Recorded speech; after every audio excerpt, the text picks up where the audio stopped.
Colton Cluster ground view for the carport on near 1640.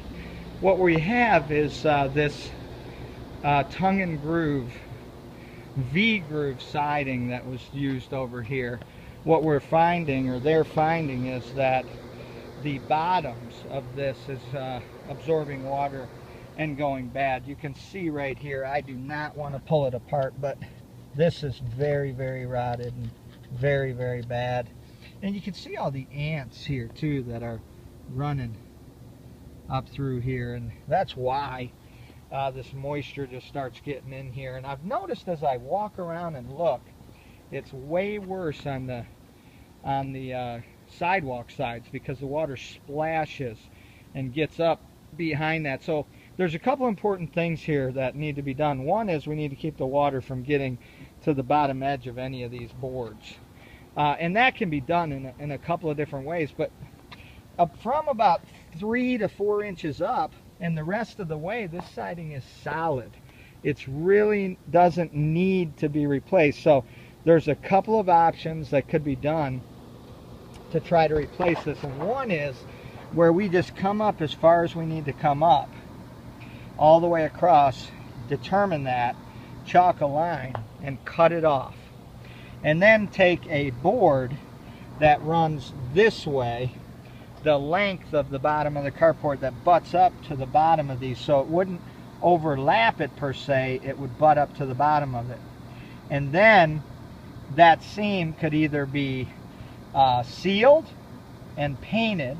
You'd still see it, but you know, it would look like a transition place. It would look good.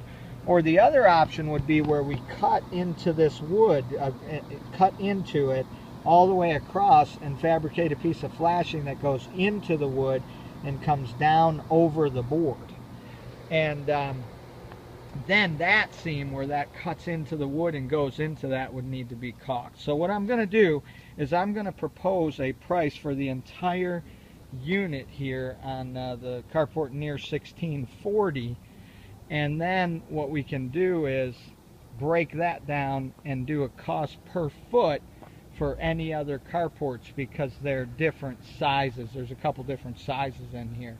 But as I walk around, and it's hard to pick up on camera, but I'm looking, and there is some, you know, some bad wood there.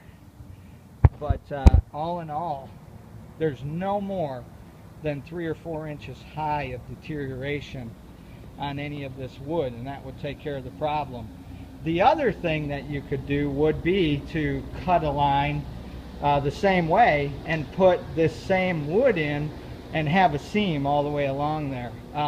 Here's the problem with that. When you only have a foot or so of this wood, that foot will warp faster than a lengthier board. So because it's running this way up and down, I would not recommend doing that. I think you'll have more problems faster when we're looking at long-term longevity of this lasting. The first idea with the board, and here's the thing, the board that we're going to put along there could be a PVC synthetic board, a fiber cement board. I would recommend synthetic, and then it will never rot. And they come in white, so really you wouldn't even have to paint it if you didn't want to. The thing is, it might be a little different white, like a more glossy white or something than this. So, but even when you do paint it, if it's painted with the right paint, the carports are going to need to be painted every, I would say, 5 to 7 years maximum. And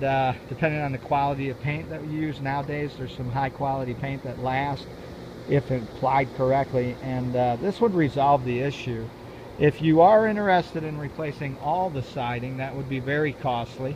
If you do it with the same stuff, there are other alternatives, but obviously it's going to change the look of the entire community, and it would need to be approved. There's some vertical vinyl siding, there's some vertical fiber cement sheets that we can get from James Hardie. It's really a matter of what you feel is the best application for you. But these are my initial thoughts. I will provide a quote and email it. And should anyone have any questions, you can contact me. My cell number is 703-928-6620. My name is Kyle Hoffman, and my email is Kyle, K-Y-L-E, at roofing and A-N-D, more, M-O-R-E, INC.com. Kyle at roofingandmoreinc.com. Thank you.